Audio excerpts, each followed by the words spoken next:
My top 3 favorite battle DJs are Craze, who to me is just the epitome of what a battle DJ should be. One, in terms of like the attitude, but also in terms of always trying to push what he's doing to the next level, like in every era. So a lot of times people will have accomplishments in a certain era and then like new technology comes out or something like that and they won't try to see how are they gonna flip it. And Craze is in every era has been making next level routines and just always like just has like crazy style to it.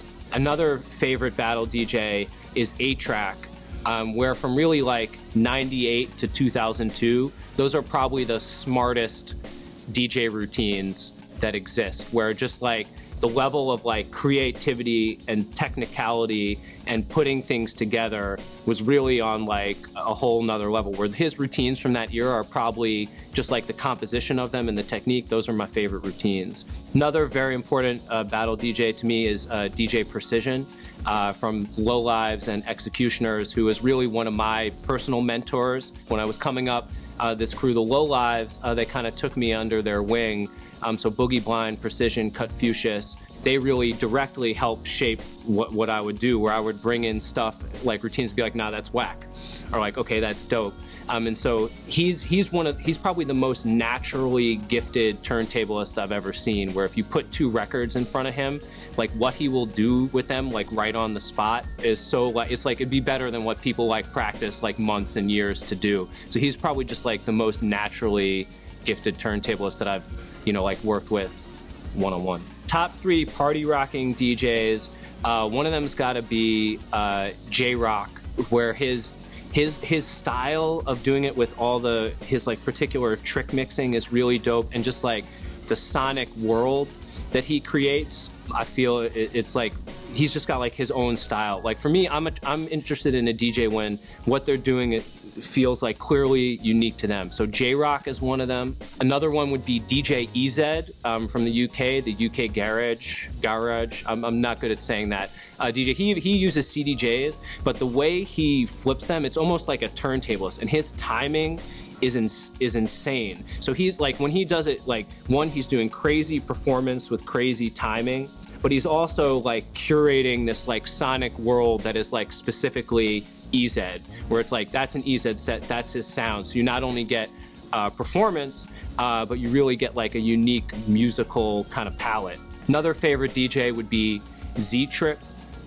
who to me is like the consummate professional, bring everyone in. Like whatever kind of music you like, whether you're like you're not up on like the latest tracks, he'll have something for you. Are you like the biggest music snob that's out there and you only like, you know, like the B-side of this record? He has something for you too. So for me, he's sort of like the ultimate inclusive DJ, and that, I mean, that's like a beautiful thing when you can just like bring everyone into the mix. I mean, there's so many artists that I like. One of my favorites is Joker from Bristol, who's credited with sort of like being one of the innovators of the purple dubstep sound. But to me, it certainly has like a dubstep element. These are like the most gangster, like 70 beats per minute rap beats that exist, but they also like are like lush and have like all these like colors to them, and his drums are crazy. So Joker, he would be one. DJ Rashad, rest in peace. Like I'm really inspired by footwork guys, where it sort of has that like raw DIY aspect to it, where it's like, I'm gonna take this is gonna be part of my track, we're gonna flip it in to have it be like our kind of way of doing things.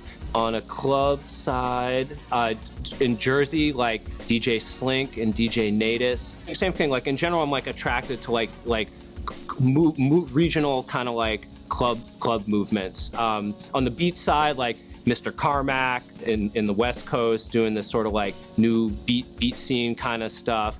Hudmo and Rusty, those are some of my favorites. And I think they do like similar kind of thing, like they have this like electronic like kind of thing mixed with like rap beats. Man, there's just like there's so many.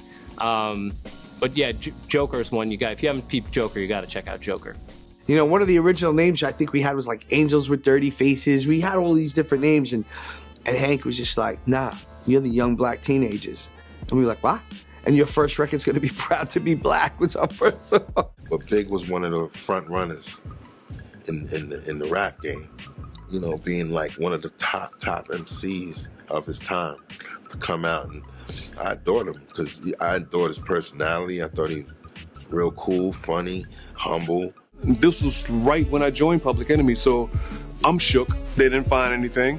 Talking to Chuck, I was like, Chuck, man, did you hear there's a bomb threat in the hotel? He's like, oh, that's nothing, Lord. Remember Flavor in '87, there was a bomb on the stage? Flavor's like, yeah, boy, there's a bomb on it. That was crazy, G.